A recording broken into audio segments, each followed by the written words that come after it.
आध्यात्मिक और पौराणिक विषय भिडियो देखा आपण मैंने आध्यात्मिक शक्ति चैनल को लाइक और सब्सक्राइब करंतु। शास्त्रज्ञ चाणक्य तांका नीति रे पानी पीवा विषय मनीष समाज को कौन ज्ञान प्रदान करिसंती।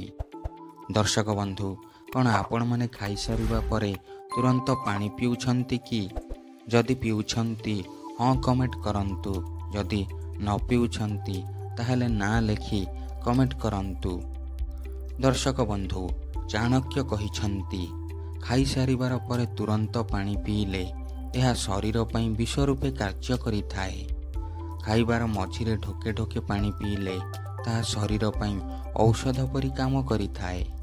खाइबार तुरंत पूर्वरु पानी पीले ताहा मध्य शरीर पई विष परि काम करिथाए।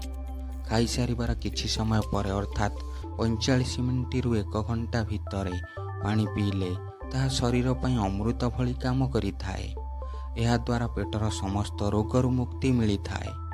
विशेष करी गैस, बदहजमी, अम्लत्व इत्यादि रोग होई न थाए। तेणु खाई सारिबार पाखापाखि 1 घंटा परे पानी पीवा आयुर्वेद रे वर्णना करा जाइछि।